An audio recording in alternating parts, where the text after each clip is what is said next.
Bom dia, meus amados, a graça e a paz do Senhor. Eu sou o pastor Rômulo Pereira, da Igreja Batista Palavra da Graça, e hoje nós vamos estudar o Evangelho segundo João, capítulo 19, verso 6, que diz: Vendo-o, pois, os principais dos sacerdotes e os servos clamaram, dizendo: Crucifica-o, crucifica-o. Disse-lhes Pilatos: Tomai-o vós e crucificai-o, porque eu não acho crime nenhum nele. Bom, queridos, aqui continua essa insistência dos líderes religiosos judeus para que Jesus fosse morto, e Pilatos aqui tenta resistir, porque, como comentamos, ele já sabia que Jesus era inocente. Ele repete aqui o que ele havia dito no capítulo 18, verso 31, quando os judeus apresentaram Jesus logo de início, Pilatos disse: olha, julgai-o segundo a vossa lei. Só que os judeus resistiram, dizendo que não era lícito a eles matar alguém, já que estavam sob a dominação romana, e sob a dominação romana a pena capital pertencia somente a eles.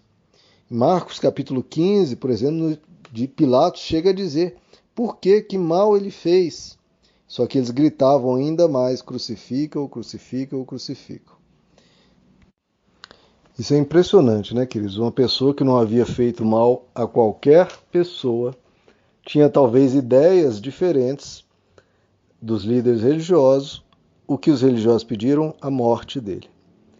Isso é algo que a gente tem que ter muito cuidado, queridos, porque hoje em dia as pessoas também estão perdendo esse senso de tolerância em relação a quem pensa diferente. E para os dois lados. Cada pessoa, não estou falando isso na política, mas isso ocorre na religião, acontece em debates públicos, uma desavença entre um casal, entre amigos. Em todas as circunstâncias, hoje as pessoas estão extremamente impacientes e intolerantes. A discordância é praticamente um pecado capital. Se uma pessoa discorda, a gente quase que começa a dizer crucifica-o, crucifica-o. Nas redes sociais a gente está vendo isso de uma forma crescendo de uma forma alarmante. E quando a gente expressa ódio, expressa raiva, isso, quando você põe para fora isso, esse desejo de ver o mal do outro, extrema raiva, isso acaba entrando dentro de você cada vez mais e vai entrando em cadeia isso. É muito perigoso. A raiva é algo que a gente precisa dominar, que a gente precisa refrear. O livro de Provérbios diz que o sábio retém a ira, o tolo a extravasa. Então tenha cuidado com a forma que a gente está vendo o mundo se desenvolver e a gente está, às vezes, seguindo o mesmo curso. A gente precisa ser tolerante com a pessoa que pensa diferente. Porque você pensa diferente dela e espera também que não ser ofendido, não ser humilhado, não ser tratado mal por causa de pensamentos diferentes. Se a pessoa pensa diferente, bom, procure se explicar melhor, procure dar mais argumentos, com toda educação, com todo bom senso, sem usar palavras de baixo calão.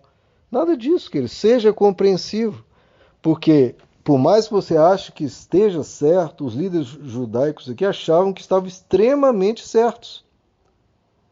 E não tem problema se você acha que está extremamente certo e eventualmente descobre que está errado. Só que o problema é que se você faz isso usando violência. Porque aí, quando você descobre, você já vai ter ofendido, já vai ter ferido, já vai ter deixado um rastro de destruição. Se os líderes judeus aqui simplesmente tivessem discordado de Jesus, olha, discordo 100%, tudo que você está dizendo é um absurdo, mas tudo bem, vai aí, segue o seu caminho. Veja que não teriam cometido um assassinato tão grave quanto matar o próprio Deus. A gente sempre, quando nós lemos essa história, a gente sempre se coloca do lado dos discípulos, do lado do bem. Porque, gente, queridos, quantas vezes a gente peca? Quantas vezes nós erramos? Quantas vezes nós já assumimos posições que depois a gente descobre que eram falsas? Então, cuidado com isso, porque senão a gente pode acabar estando do lado dos líderes judeus, mandando, ofendendo e gritando contra uma pessoa que é o próprio Deus. A palavra nos diz que nada podemos contra a verdade, senão pela verdade. Então, às vezes você está ofendendo, está xingando, e do outro lado está um muro intransponível chamado verdade, e quem está sendo tolo somos nós. Agora, se você tiver humildade, pelo menos tratar o outro com paciência, sem ofensa, com educação, né, queridos? Pelo amor de Deus, educação. Você não vai depois, se descobrir que estava errado, vai pelo menos, poxa, estava errado, mas pelo menos não ofendi ninguém. E segundo, você só vai descobrir eventualmente que está errado se você dialogar. As pessoas estão fazendo monólogos, né? Um monólogo de um lado, um monólogo do outro. Ninguém ouve ninguém. Porque mesmo se for o caso de a sua posição ser a correta, ainda assim o outro lado tem posicionamentos que talvez melhore o seu posicionamento.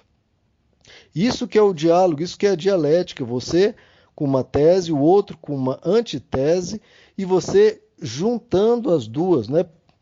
Pegando uma 100%, não, você junta as duas, pega o melhor de cada um, descarta o pior de cada um e você chega a uma síntese, a algo melhor. Se você ouve o outro, você aprende sempre, principalmente se o outro discordar. Porque se a pessoa concorda com você, você não vai aprender muita coisa. Talvez uma melhoriazinha aqui e ali, mas a pessoa que discorda, sim, pode te trazer outros pontos de vista, outros elementos que talvez você não tenha pensado. Então, vamos aprender a ouvir. Vamos aprender com o outro quando o outro discorda. Então, pense que em várias situações da vida você pode estar como um líder judeu aqui, 100% errado. E se você pede a crucificação do outro, que, claro, usando de forma metafórica, mas quer que o outro quer ofender o outro, quer tratar o outro mal por causa daquilo, acha a pessoa burra, estúpida, tola, talvez quem seja a pessoa estúpida seja nós mesmos. Então a gente tem que sempre tratar com humildade, porque quando a gente chama o outro de burro, talvez, na verdade, a gente está falando a respeito de nós mesmos. Então, muito cuidado com isso, tenha toda a humildade, ouça o outro lado, você vai sempre ganhar com isso. Tendo educação, você vai sempre ganhar.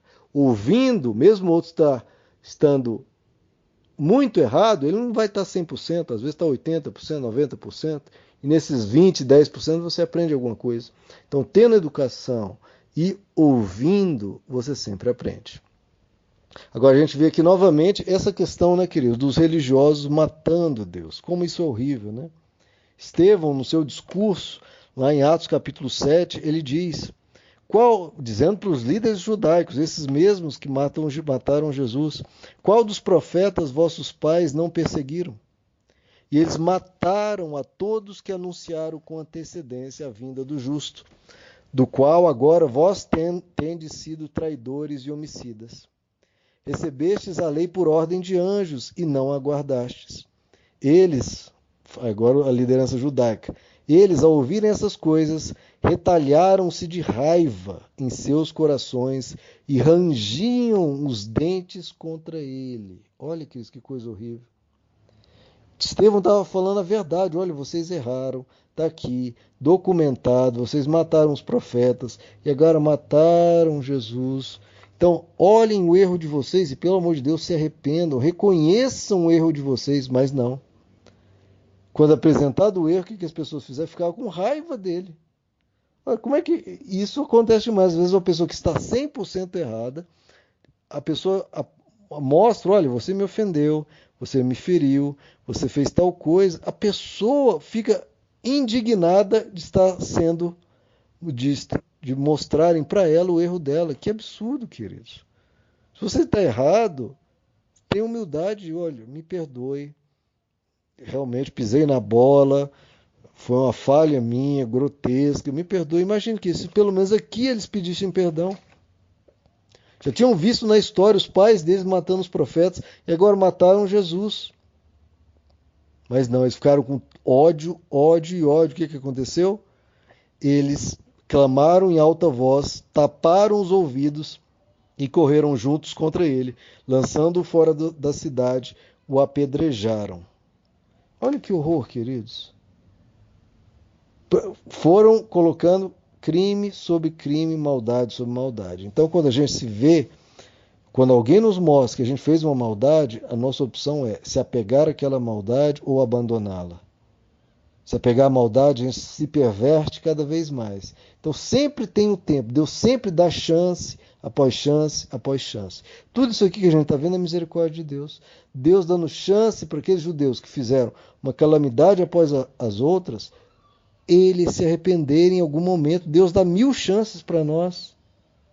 Que a gente possa, que a cada chance que Ele nos der, repensar a vida e procurar melhorar um pouco mais da próxima vez. Meus amados, que Deus lhes abençoe. A graça e a paz do Senhor.